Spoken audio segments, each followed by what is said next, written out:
Alexander the Great conquered 2 million square miles in 13 years. Genghis Khan conquered twice that, and within a generation, his empire was 4 times larger than Alexander's ever was. One man built an empire that shattered the moment he died. The other built one that outlived him by over a century and a half. This is why the difference matters more than the conquest itself. You know the name Alexander. Statues, movies, a whole mythology built around one young king who never lost a battle.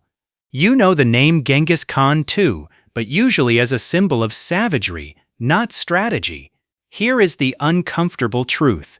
Genghis Khan wasn't a better military strategist than Alexander, but he might easily be the best empire builder that the world has ever seen. And the reasons why reveal something about power that most conquerors never understand. Let's start with the numbers, because they set the stage. Alexander's empire, at its peak, stretched from Greece to the edges of India, roughly 2 million square miles.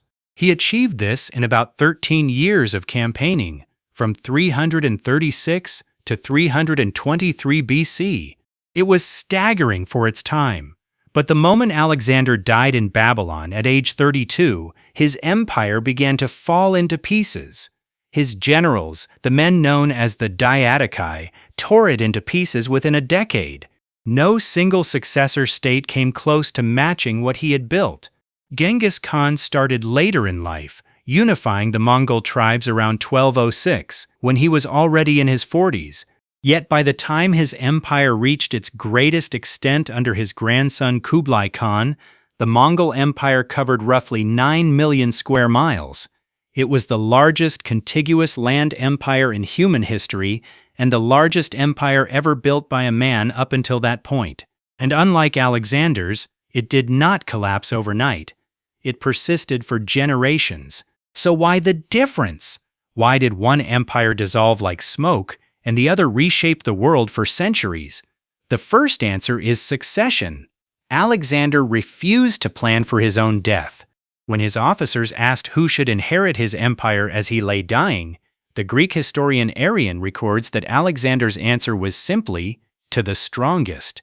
That is not a plan. That is an invitation to civil war. And that is exactly what happened. His empire fractured into competing kingdoms almost immediately, each general carving out his own piece. Genghis Khan did the opposite. He built a system. Before he died in 1227, he had already designated his son Ogadai as successor, and more importantly, he had created a structure of governance that did not depend entirely on his personal charisma. The Mongols had a legal code called the Yasa, administrative divisions, and a system of succession through a council called the Kurultai. It was not perfect, and succession disputes did happen later, but there was a framework. Alexander left absolutely nothing but ambition and a corpse. The second answer is integration versus imposition. This is the part people get most wrong about the Mongols. You picture Genghis Khan as pure destruction, and in specific cities that resisted him, the destruction was real and brutal. Cities like Merv and Nishapur were leveled, their population slaughtered as punishment for revolt. But that brutality was strategic, not random. Cities that surrendered without resistance were often left intact, their skilled workers, scholars, and administrators absorbed into the empire rather than killed. Genghis Khan actively recruited talent regardless of ethnicity or religion. Chinese engineers built his siege equipment. Persian administrators ran his tax systems. Uyghur scribes gave the Mongols their first writing system. He protected trade routes so thoroughly that merchants could cross the entire breadth of Asia in relative safety, a period historians now call the Pax Mongolica. Marco Polo would later travel this same route to the Mongol court in China, and his accounts describe an empire far more organized and commercially vibrant than the raiding horde of popular imagination. Alexander, by contrast, imposed Greek culture on his conquests through a strategy historians call Hellenization. He built Greek-style cities, installed Greek administrators, and expected conquered peoples to adopt Greek customs. It worked in some places. In Egypt, in parts of Persia, Greek influence blended with local traditions for centuries, but it also created deep resentment. Alexander's own soldiers mutinied at the Hyphasis River in 326 BC, refusing to march further into India, exhausted by nearly a decade of endless campaigning with no end in sight. Even his own men saw the limits of one man's ambition. Here is the question we are sitting with. If Alexander had lived another 30 years like Genghis Khan did, would his empire have survived him?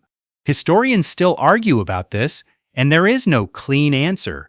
But the infrastructure simply was not there. Comment below with your take, because this is one of history's great what-ifs. The third answer is military innovation built for permanence, not just conquest. Alexander's army was a masterpiece of Greek and Macedonian military tradition, the phalanx, combined with cavalry tactics his father Philip had pioneered. It was devastating in open battle, but it was fundamentally a tool for winning battles, not managing an empire afterward. The Mongol military was different. Every Mongol soldier was raised on horseback from childhood, giving Genghis Khan's armies a mobility no settled civilization could match. His forces could travel 60 miles a day, an almost unimaginable speed for the 13th century. He organized his army in a decimal system, units of 10, 100, 1,000, and 10,000, which allowed rapid communication and coordination across enormous distances. This same system doubled as an administrative structure once conquest ended. The army that took the empire was the same system that ran it. The historian Juvayni, a Persian chronicler who lived through the Mongol conquests, described the discipline of Genghis Khan's forces with a mixture of horror and grudging respect, noting how absolute obedience to command allowed the Mongols to coordinate maneuvers that would have been impossible for less disciplined armies. That discipline did not disappear once the fighting stopped. It became the backbone of governance. Now for the counterintuitive twist, the part that flips the entire story. Genghis Khan is remembered as the villain and Alexander as the hero, but by the metric that actually defines success in empire building, longevity, integration, lasting influence, the supposed barbarian was the more sophisticated ruler. Alexander's legacy is mythology. Genghis Khan's legacy is genetics and geography.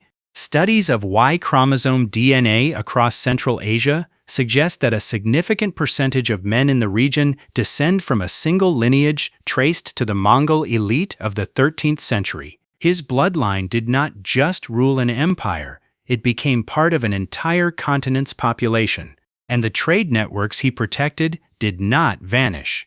The Silk Road flourished under Mongol protection more than at almost any other point in its history. But building something that survives you, a system, a structure, a framework that functions without your personal presence, that is a different kind of achievement entirely. Genghis Khan understood that an empire is not a monument to one man. It is a machine that has to keep running after the builder is gone.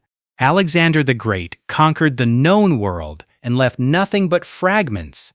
Genghis Khan conquered half of Asia and left an empire that reshaped the genetic and cultural map of an entire continent for centuries to come.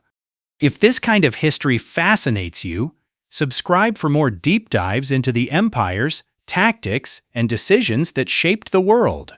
Drop a like if you learned something new, and let us know in the comments, do you think Alexander could have built a lasting empire if he had lived longer? See you in the next one.